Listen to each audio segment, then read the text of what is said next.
Tremendous progress is made in the treatment of mental illness.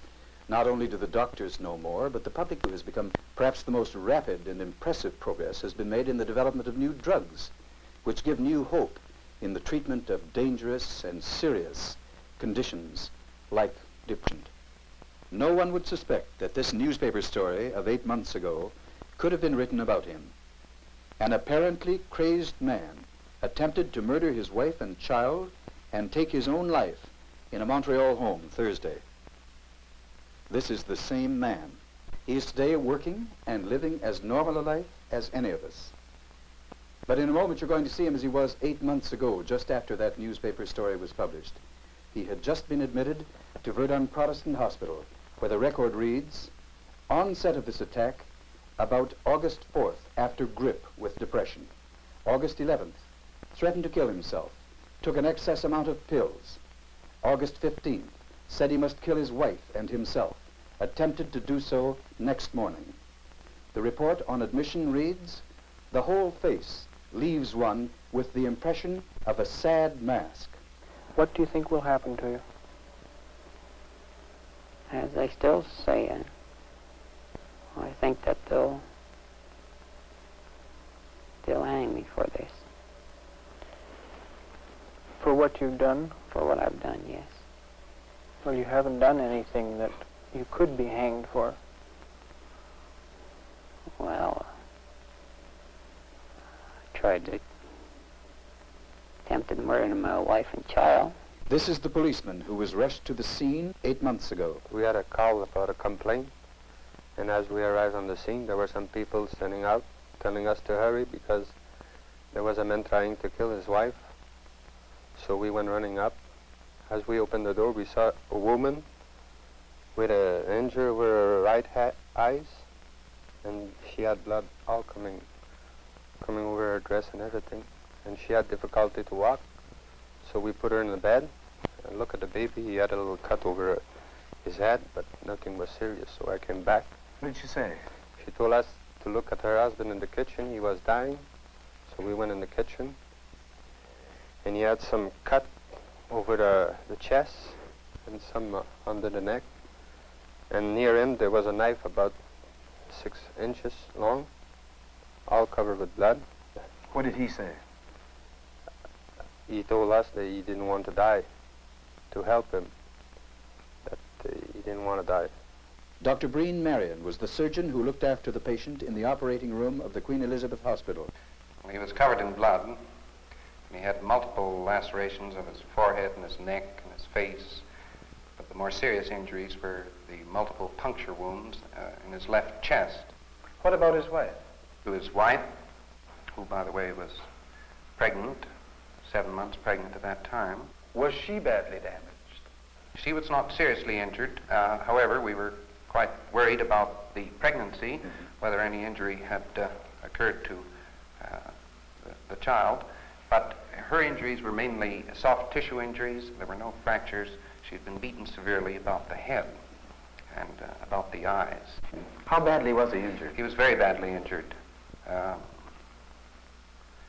He had 20 stab wounds in his left chest and had missed his heart, more by good fortune than by design. You're convinced that he really meant to hit it? He certainly did.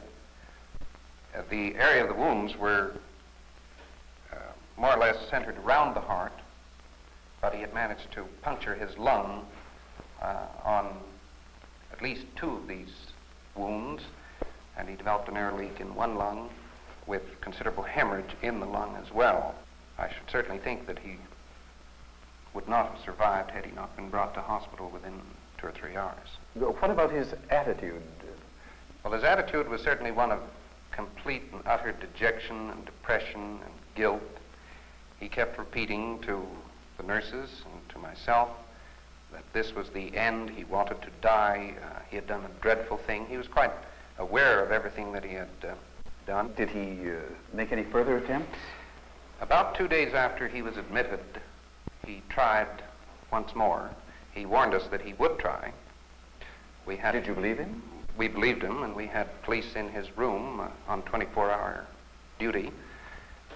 But he still managed to get a hold of a glass which he broke, and I believe tried to swallow the glass. When did you send him away? He left here on about the 6th day, by which time his collapsed lung had re-expanded, and we had removed the drain from his lung cavity and taken all the sutures out, and I think there were about 100 stitches inserted for the multiple wounds that he had inflicted upon himself.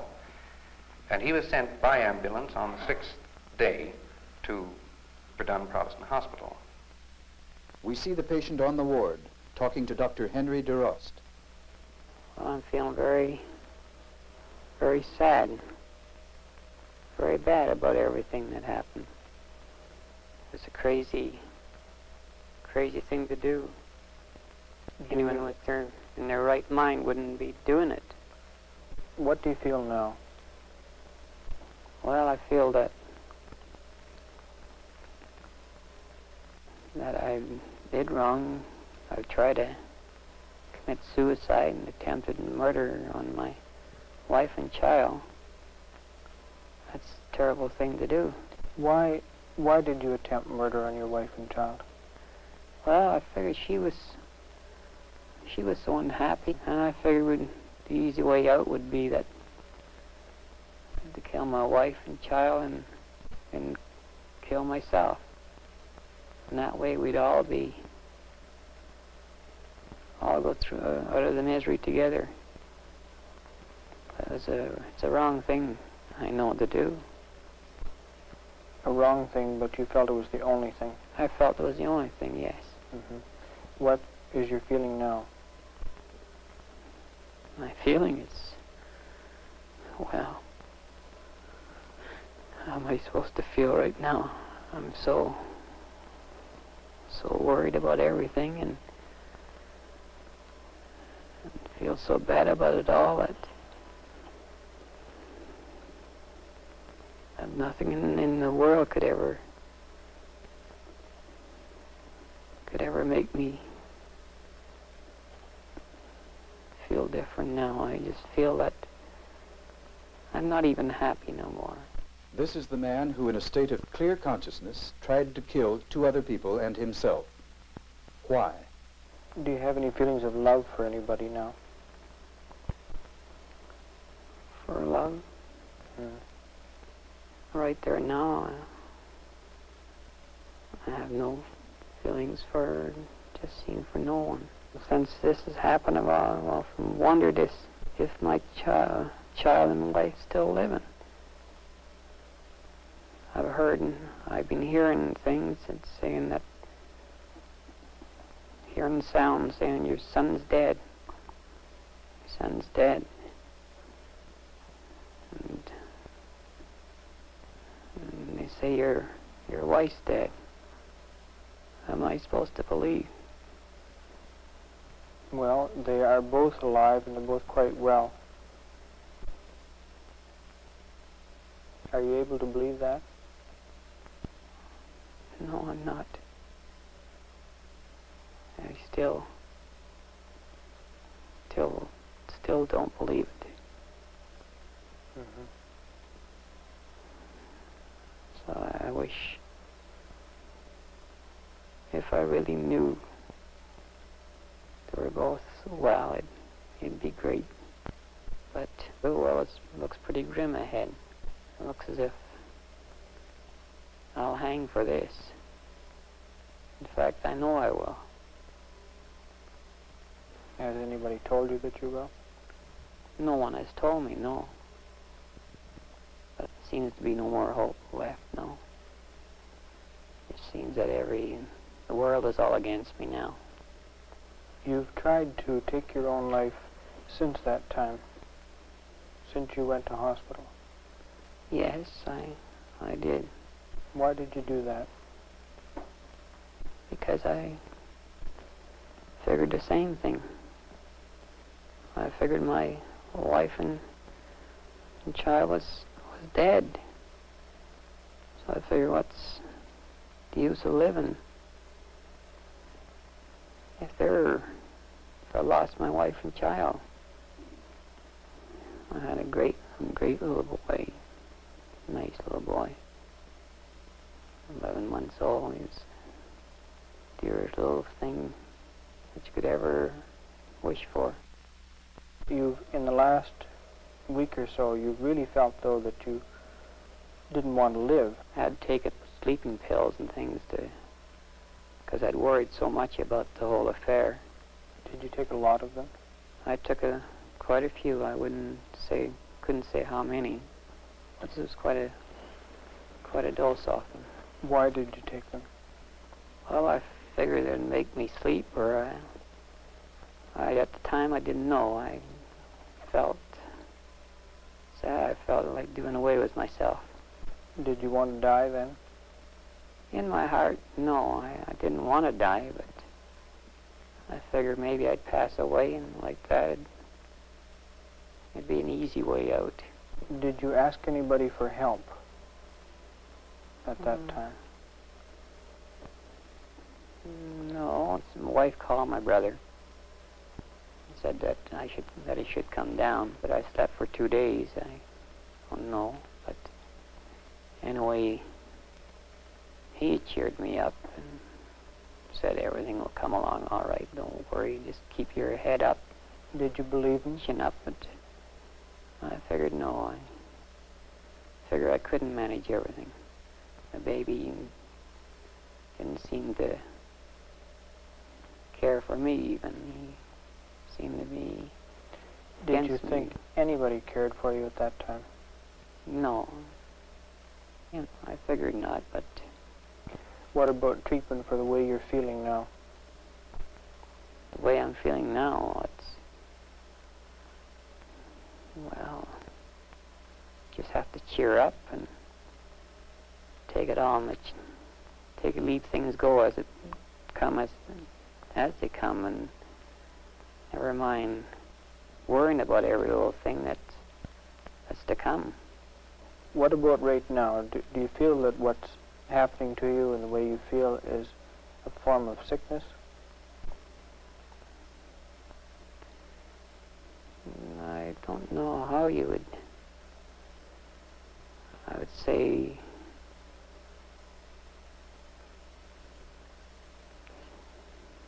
in a form of sickness, yes, but Not a sickness that can be cured. no, you got to cure it yourself. That's the only solution I can see. That's what most of us think when we consider our emotions and their effect on us. You've got to cure it yourself. But let's see what the doctors can do for a depression like this, with the new drugs and with ECT, electroconvulsive therapy. Well, now that he's been admitted to hospital, which I feel is essential for treatment of a man as sick as this patient is, we will put him on one of the antidepressant drugs probably for 4 or 5 days. And during that time, of course, he'll need very close observation to prevent further suicidal efforts. Which you expect. Which we certainly expect, because this man has already made an attempt on his own life at least 3 times within the last 2 days. And we have every reason to expect that he would continue to do this. These new drugs, how do they work? Well, they seem to work on the central nervous system, probably in the brainstem and the hypothalamus. Because we don't know or are not very clear yet about the etiology of these conditions, we can't really say exactly how they work. They work at a chemical level, a physiological level, but exactly what's happening we really don't know yet. Well, is it safe to use treatments when you don't know really what is happening? I would say so. They've now been used on thousands and thousands of people without any ill effects, and we feel that even though we don't know exactly the mechanism of their function, we're certainly justified in using them. We don't know the mechanism and function of ECT, but we've saved, or there have many lives been saved by the use of a treatment of this kind, because so many suicides have been prevented. And how does it work with them? What does it do to them? The suicidal impulses, this feeling of extreme guilt, of there being no future for the individual, simply disappear. They're gone from the consciousness. This feeling of sadness and depression and so on just evaporates. So even with this tragic background of the last few days, the outlook for him still has some hope. Oh, I would say it's excellent. I mean, this is really one condition in which treatment is very effective. quite dramatic. The patient feels well in a very short time, and the symptoms simply don't come back. We keep them on drugs for months, sometimes even years, and follow the patient either here at the hospital in our aftercare clinic or refer them back to their general practitioner or to an outside psychiatrist. It's certainly possible that at some time, maybe in a few years, this patient may again become sick, but with present follow-up techniques in psychiatry, it's quite easy to keep in contact with a patient who's had an illness of this kind and therefore detect early symptoms and prevent their recurrence. This bright outlook of 8 months ago was fully justified with our patient, as we'll see in a moment. But first, let's look at the whole mental illness situation with Dr. DeRost. What's the meaning of the term psychosis? Well, we tend to differentiate the psychosis from the more minor forms of mental disorder, which generally are called psychoneuroses. The psychotic patient shows a much more all-embracing disorder. This may involve his capacity to think clearly, he may become confused, his capacity to differentiate between the reality of the world around him and the delusions or fantasies that may be occupying his mind becomes quite defective. What causes a psychosis? Well, a psychosis is caused, on the one hand, probably by factors which are inherited from the parents, genetic factors, some kind of a predisposition to become sick in this particular way. And when you combine that with experiences, emotionally stressful experiences to which the patient is exposed, the two together seem to combine to produce an illness which is of major proportions, which we call a psychosis. There are very many patterns of breakdown. Psychosis is simply one. Can you tell a man who's going to break down in one of these various ways? There are certain personality deviations within the normal range which suggest a tendency to break down in a particular kind of way. Schizoid personalities may be more liable to develop schizophrenic illnesses. Knowing this, is it possible to take a course of action that will prevent the breakdown or impede it? It's hypothetically possible, but living today is such a complex thing that to set out to control all the possible factors that can produce a breakdown is almost a hopeless task.